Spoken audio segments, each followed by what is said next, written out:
Well, welcome back. And hello, boys and girls. It is time for week number 3 of our 2023 NFL team previews here on bet.nola.com, powered by the Dattitude Podcast. I am your host, Jim Derry, and it is time for the Denver Broncos. Sean Payton, not just loved here in New Orleans. Well, maybe he's not loved as much as he was, let's say a year and a half, 2 years ago, but still loved by most people nonetheless. What do we think about the Broncos? Is Sean Payton going to be able to revive Russell Wilson's career? Are these Broncos going to be able to turn back into that regular winning powerhouse that we used to know and love? Well, maybe not love, but know at least. They used to win a lot. They haven't won a lot lately. What do we think? We'll find out. Coming up next.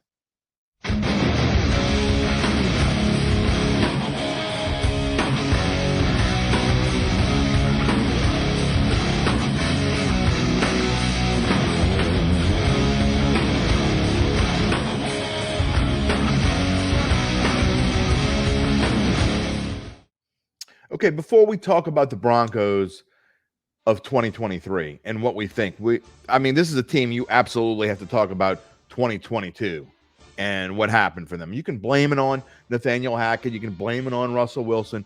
You can blame it on the injuries at key spots. Blame it on whatever you want. But as big as Sean Payton's ego is, he was right.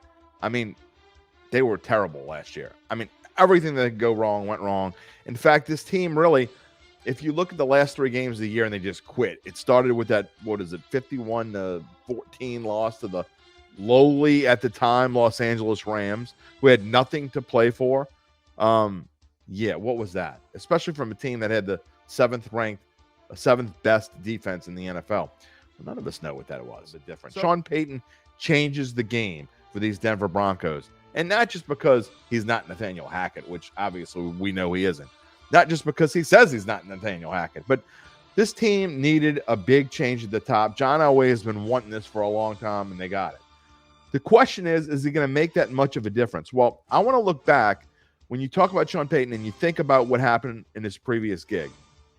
Now, granted, he was a lot younger man back then. Is he going to be that same kind of coach? I don't think any of us are sure yet. But you go back to 2006 when he took over the New Orleans Saints, a moribund franchise that had just one playoff victory in its entire franchise history. One playoff victory when he got there in 2006. And in 2005 was one of the worst seasons ever in franchise history. They had to play all their games away from the Superdome because of what Hurricane Katrina had done to the Dome. And so what did he do? They had to fire Jim Haslett, who the owners and top brass were loyal to. They still had to fire Jim Haslett because you can't go 3-13 and not fire your coach. They did that. They bring in Sean Payton, a young at the time Sean Payton. And all he did was take this team not only to another playoff victory, but to the NFC Championship game. So the whole franchise of the New Orleans Saints have been changed. Now, he's not going to change the Denver Broncos franchise. They've already been winners. They've won Super Bowls. They've done it for John. They've done it for Peyton. Super Bowl 50. But the fact is that since that Super Bowl 50 victory, they haven't been very good. They've won. In fact, they've only had one winning season since then, and that was the next year. So they've gone 5 years now without a winning season. That's got to change for this franchise. They have to do it with a quarterback in Russell Wilson, who has obviously been on the downside for the past 2 years. It's obvious. And it's not just because his offensive line has been, let's say, a little bit weak. He didn't have a great running game last year. You look at the numbers that are on the screen and the offensive rankings. Now, look, I don't think they tell the whole tale. If you look at the 19th ranked passing game, the 21st ranked rushing game, 21st overall, I don't think that tells the story. I think really this team was way worse than that. And they went into a season where they didn't have a whole ton of draft picks. Their first pick in the draft was the 63rd overall, the second round. They picked wide receiver Marvin Mims out of Oklahoma. I think they got a great pick with linebacker Drew Sanders, who could come in and start from Arkansas in the third round. But really, where they added, and they had to add a ton, and they did most of their work in free agency. All 3 of those names you see, in fact, this is the first team, and it may end up being the only team when you see key additions. There are key additions. The top 3 key additions, in my opinion, are all from free agency, none from the draft. Right tackle Mike McGlinchey from San Francisco, 5 years, $87.5 million right away. Going to be something that Russell Wilson needs. McGlinchey is going to be a stalwart on this offensive line for the next 5 years. On the also on that same right side, guard Ben Powers, whom they got from the Ravens, he signs a deal, 4 years, $51.5 million. So that whole right side of the line is revamped for Russell Wilson. On the defensive side of the football, sure, they lost a key player in Draymond Jones. There's no question about it. He led the team last year in quarterback hits. He led the team last year in quarterback sacks, 10 and 6.5, I think, respectively. So they went from being a 5th-ranked defense to a 7th-ranked defense in the last 3 games of the year. I think they had 12 games where they allowed 20 points, fewer than 20 points. Can they do that again? I don't know. They've improved. So they do get a younger defensive end in Zach Allen from Arizona, 25 years old, sign him to a 3-year, $47.75 million deal. Is he going to be able to fill the shoes of Draymond Jones? I don't know, but with all that they've added, I'm not sure that he has to be that good. But at 25 years old, much younger, probably a little bit more athletic. They also get Frank Clark from their hated rivals, the Kansas City Chiefs. That's going to be interesting. Sean Payton on the offensive side of the ball brought over Marquez Callaway, wide receiver on a 1-year deal. And by the way, while we're here, what's the deal with his love for Adam Troutman? Makes a trade for Adam Troutman. I don't quite get it, but anyway, they got another tight end that they can use. We'll see if it matters or not. All right, what needs to go right for this team to be back in the mix of the playoffs? If you're asking for this team to win the AFC West and be a Super Bowl contender, then just about every single move Peyton and company has made this offseason, again, there were tons of them, they have to go right. Oh, and Russell Wilson needs to be the old Russell Wilson. The young Russell Wilson. Whatever. You know what I'm talking about.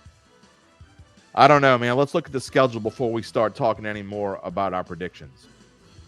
We talked about it earlier and how that Sean Payton was able to revitalize the 2006 Saints and change that franchise, and he did it in such a short period of time.